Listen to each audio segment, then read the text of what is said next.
A beginner's guide to battle ropes. For the past several years, battle rope training has been a trendy issue in the fitness industry. They used to be a one-of-a-kind gadget that attracted people's attention, but now they're everywhere, from Adidas advertising to UFC highlight reels. The purpose of this video is to cover the fundamentals, reveal some variables, and demonstrate some advanced tactics that we have used at our gym over the previous 5 years. I became interested in combat rope training after seeing some movies on the subject a few years ago. I questioned whether it was simply a gimmick or a trend. Battle rope training benefits. Learning to maintain intensity over time can help you raise your upper body's lactic acid threshold. This is unusual because most conditioning nowadays focuses on movement, running, climbing, and other leg-driven tasks. This has aided us with our other lifts and outside of the gym activities. It's also become one of our best-kept secrets when it comes to MMA fighter training. I expect them to be able to maintain intensity for at least 5 minutes on a variety of rope drills. They're entertaining. The vast majority of individuals I speak with despise going to the gym, and it isn't because they are lazy. The majority of individuals are bored at a regular large box gym. There is no feeling present, and little has changed in the previous 3 decades. For most individuals, using equipment like ropes is a breath of new air. It generates excitement, is distinctive, and encourages them to play again. Mental toughness is a skill that may be learned. One of the most essential things we can help individuals with is mental toughness and learning to overcome hurdles, in my opinion. When people first start using the ropes, maintaining effort for more than a minute seems impossible, but persistent training will help them overcome mental hurdles and emerge with a new perspective and confidence. The waves tell a tale of unilateral dominance, imbalance.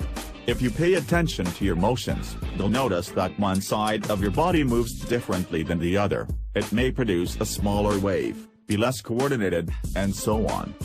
The great thing about rope training is that these distinctions go away with time. Slowly, the right and left sides of your body will begin to balance out. How to use battle ropes. Relax. It's critical to learn how to relax while you're under pressure. Many individuals clench their hands and tighten up their bodies, quickly exhausting themselves. You'll be able to move quicker and sustain intensity for longer if you hold the rope gently and relax your arms, shoulders, chest, and even your face. Breathe. Being able to relax goes hand in hand with being able to breathe. There is no respite with rope workouts since they involve 100% output. Other training techniques often include a rest period to allow for relaxation and steady breathing patterns. Rope training beginners have a tendency to hold their breath, which hurts their performance. Match your activity to your breathing rhythm. As your pace and intensity increase, so should your breathing. While most rope workouts are regarded to be upper body motions, they should be done with the full body to maximize power and efficiency. The legs and hips are crucial in producing and transmitting power to and via the arms. This is critical for all types of activities, particularly sports and athletics. Keep your feet, legs, hips, and shoulders in mind when practicing the waves. Make sure you're not standing too stiffly and that you're moving your entire body. Battle rope training, the Wave series.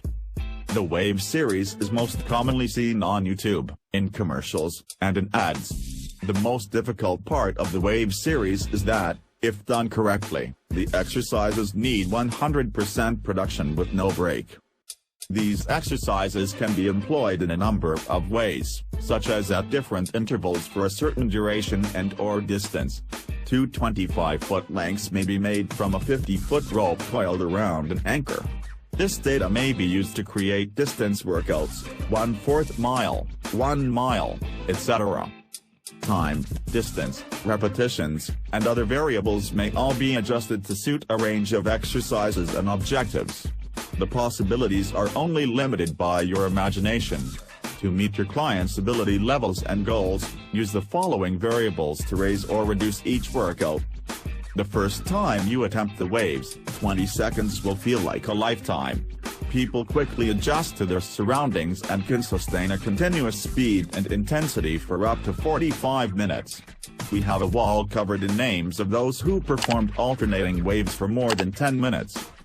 I recommend working up to 10-20 minutes and then focusing on intensity and speed. Battle rope wave exercise variables. Folding the rope in half increases the amount of rope you have to grasp, making it more difficult to grip. Start with a little slack on the lines to get a good distance from the anchor. It becomes more difficult to bring the waves to the end as you approach closer to the anchor point, requiring greater strength through the rope to get it all the way down. Standing, kneeling, sitting, planking, and moving while completing other exercises expands the number of drills available. As you move from standing to kneeling, you can use less of your body, making it more difficult to bring the waves to the conclusion. Squatting, lunging, leaping, lateral movement, and other variations of fundamental movements can make a simple movement exceedingly difficult.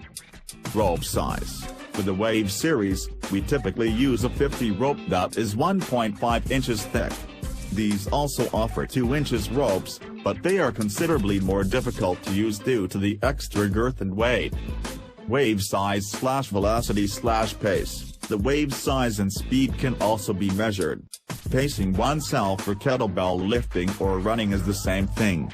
The quicker you go, the more difficult and severe the game becomes. Try to keep your alternating waves at 120–150 per minute and see how you do. Battle rope wave exercises. Here are 6 wave exercises, each stressing the body in different ways, using different muscles. 1. Stagecoach. 2. Alternating waves. 3. Outside circles. 4. In out. 5.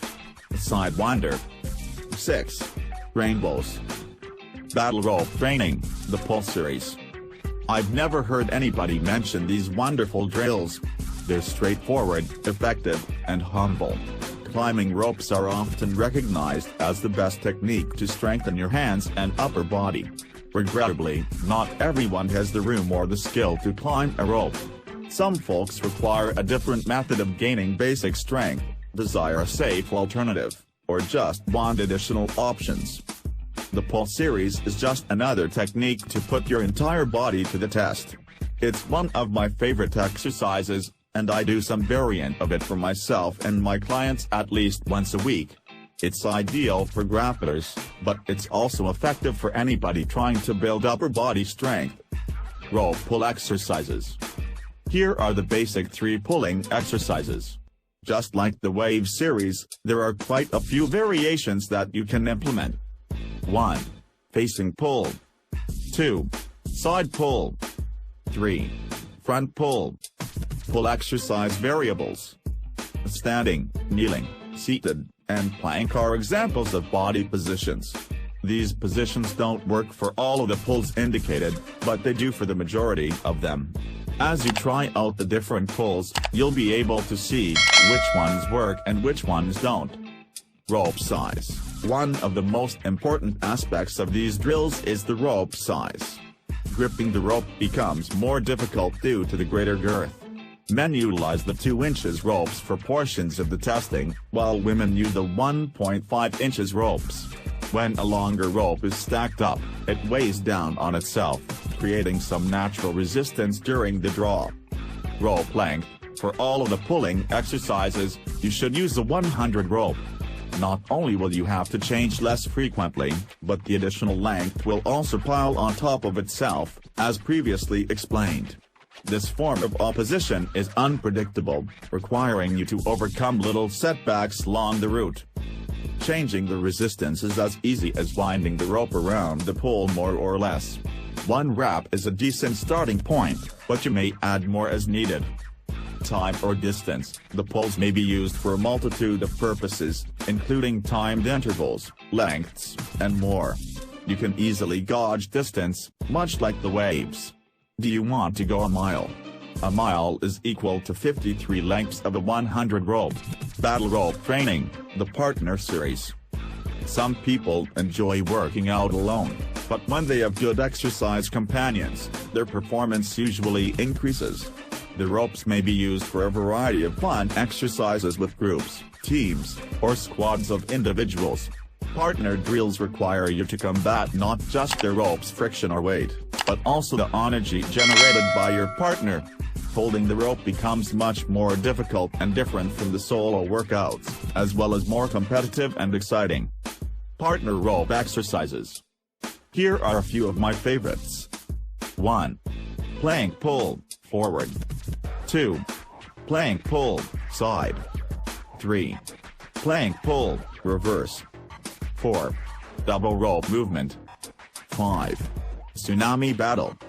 Once you've mastered the basics, you may be ready to move on to more advanced, challenging battle rope exercises.